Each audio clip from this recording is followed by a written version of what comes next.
Am Yisrael is in need right now. Am Yisrael is in big need. This need is no different than the Holocaust.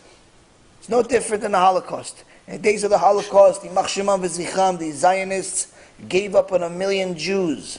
Gave up on 1 million Jews. Why? They didn't want to pay for it. It wasn't even their money. People donated this money. People donated this money. This Eichmann Yimach Shemo v'zichro was willing to sell 1 million Jews. Sell 1 million Jews. No, here's 1 million Jews. Give me some trucks. Give me some money. Give me some this. They said, no, we don't want them. Because they're this, and because they're that, and because they're this, and because they're that. It's not because we don't have Eretz Yisrael because modern Israel, because we love Jews. No, they love themselves. Right now is not different. Right now is not different. Jews are still up for sale. Jews are still up for sale right now as we speak. 80% of Am Yisrael does not keep mitzvot. 80% of Am Yisrael does not keep Shabbat. 80% of Am Yisrael does not do Kriyat Shema. What gets them to do Kriyat Shema? Money. Why? Money gets the lecturer that tells them the truth from place to place. Go to California, go to Tahiti, go to Australia, go to Jahannam, go to wherever you can. There's Jews there, you go. People want to listen, you go. You can arrange a big event, get 500 people to show up to actually do TeShuva, you go. Not to give them teddy bears. Get them to do TeShuva. What gets people to do TeShuva? You got to speak to them. But unfortunately, to get to them sometimes costs money. That event, to get people to show up to a 9-hour lecture, I had to pay $300 for it. I had to pay. Not somebody paid me. Usually, somebody gives a lecture, you pay them a few $1,000s. Some of these rabbis, they go to these bet knesset, you pay them $15,000 a lecture, $20,000 a lecture. You go help people do tshuva, to actually help them do tshuva, you have to pay them. Here's $300 worth of food. Come guys, eat sushi, eat it, eat this. Just come. That's Avat Yisrael. Sick, not sick, voice, no voice. Am Yisrael is in need. Am Yisrael is in need. What gets Am Yisrael to do tshuva? Get in front of them. You do KIRUV videos. You give out CDs. You give lectures. Baruch Hashem, new application, new website, new movies. All this stuff costs money. What can get Am Yisrael to actually do tshuva? Am Yisrael is for sale. Who wants to buy? That's the question.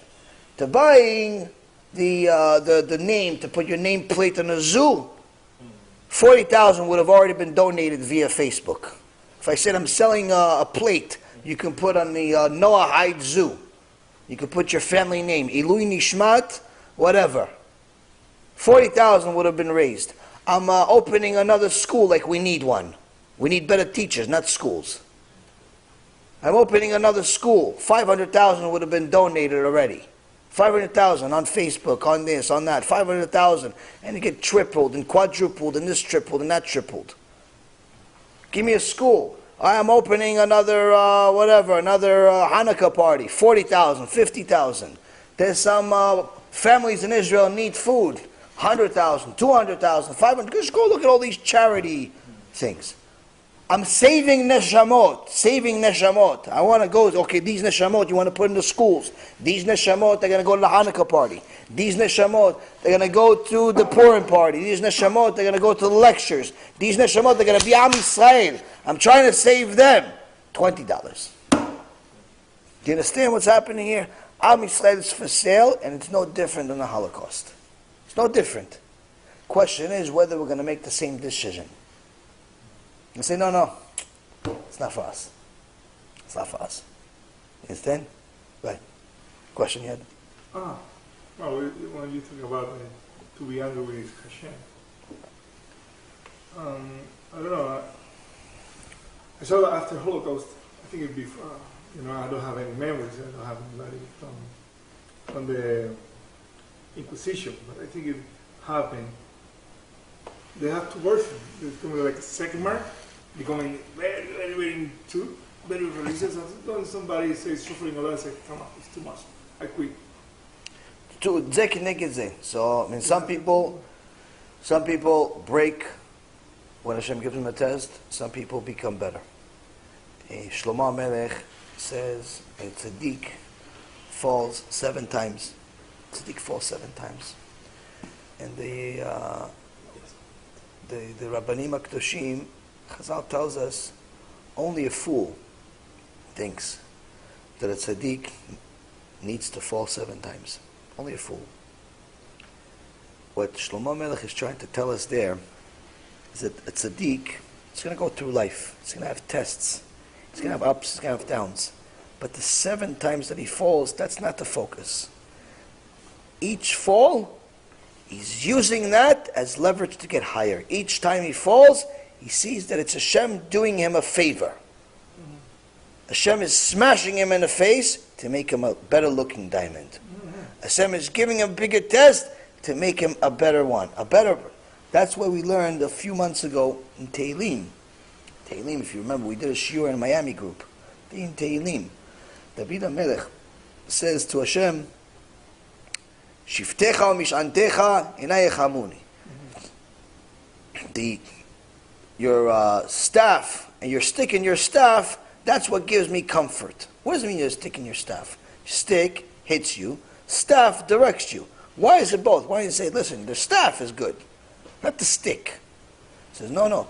First I know you're hitting me, then you're directing me. Why? Because you're my shepherd. You're not hitting me just to hit me. You're not hitting me just to hit me. He's not punishing us with a Holocaust just to punish us. He's not punishing us with an Inquisition just to punish us. He's not punishing us with Chas v'Shalom with some type of disease just to punish us. He's punishing us to direct us. So in the days of the Holocaust, unfortunately, what I heard actually of Avigdor Mileu, Alav Shalom himself says, I was in the Holocaust. He goes, I was in the Holocaust. You can't tell me what happened. I was there. I was in the Holocaust. I saw it. He says, Hashem did chesed for Am Yisrael by making the Holocaust. He did chesed for Am Yisrael. Why? If Am Yisrael continued the sins they were making, there would be no Am Yisrael. It would be worse than killing the bodies. Why? The amount of assimilation that was happening and the amount of atheism due to Zionism and all this other stuff that was happening in that generation before the Holocaust, it was only a matter of time where there was not going to be an Am Yisrael. So by using the stick at that moment, he saved Am Yisrael. As painful as that is to say, as painful as that is to experience, as painful as that is to know, it's a reality. And it's not the first time he did it, and unfortunately not the last time. Same thing happened in Inquisitions. Same thing happened in the Bet HaMikdash. Same thing happened in the second Bet HaMikdash. Same thing happened in Egypt. Same thing happened throughout all of history. All of history, Hashem Yitbarach had to hit us in order to direct us. That's a reality. Am Yisrael does not do tshuva by itself. No one just wakes up and does tshuva. Wakes up in the morning, oh, how wonderful is the day. I'm going to do tshuva. What is tshuva? I'm going to do tefillin today. Do you know what tefillin are? No, but it sounds like a cool word. I'm going to take some cow skin and put it around my arm. And you know what? On top of that, I'm going to cover my head with a silly-looking little hat. And you know what? On top of that, I'm going to take out the 5 earrings I have. And on top of that, I'm going to leave the non-Jewish girlfriend that I have. And on top of that, I'm going to stop stealing. Because even though my bank account keeps growing every month, it's not right to steal. And all of a sudden, you change your life and become a human being? Why? Why change? Sin is fun. Stolen water are sweeter, Shlomo HaMelech says. Maim gnuvim im taku. The stolen water is sweeter. What do you mean? Water is water. Goes, no, the fact that you stole it, your Yetzer Hara says that one tastes better. It's the same water, same well, same everything. Because you stole it, your Yetzer Hara tells you it tastes better. It's better for you. So the sin tastes good, even though at the end it's bitter. Even though at the end it's the worst. But for now, it looks the greatest. So what's going to make you change? All of a sudden you want to go leave Amalek and his friends in Las Vegas and go to the Kollel instead. Why? Why do tshuva? For what? If it's not for Yirat Shamayim, it's not happening. Why would you get Yirat Shamayim? Why all of a sudden you're afraid of this God you didn't care about your whole life, 20, 30, 40, 50 years? You didn't care about him for 50 years. Why all of a sudden you care? Because you had a dream? No, because he hit you. He took away your money, took away your wife, took away a kid, took away something, took away your health. He made you realize you're nothing.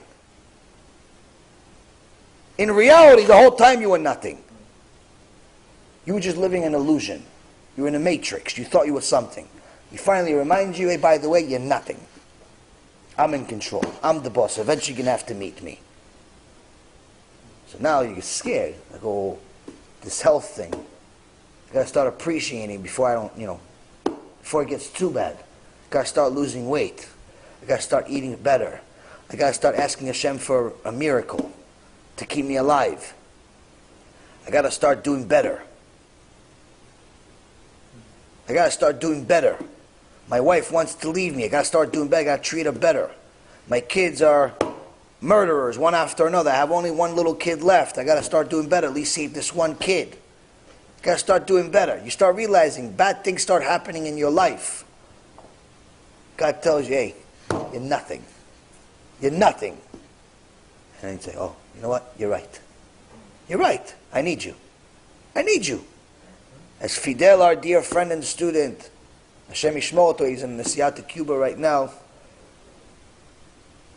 visiting his family, and he says he volunteers, tzaddik, he volunteers at a hospice center.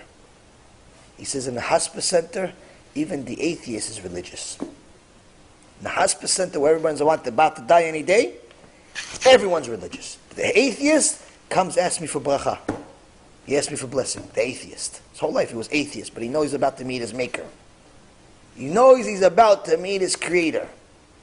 You still care about the fancy watch when you're in a deathbed? You still care about the Bentley you have in the parking lot that you can't drive anymore? On a deathbed? Can't take it with you. So fear of Hashem is the foundation of everything. But it all starts, there's chapters to it. You don't get to the highest level of Yirat Shamayim overnight. It takes time. Now Am Yisrael needs you. Am Yisrael needs every single person. Every single person. Because to show Hashem that you're even connected to Him, not just fear Him, you're connected to Him. Connected to Him at all.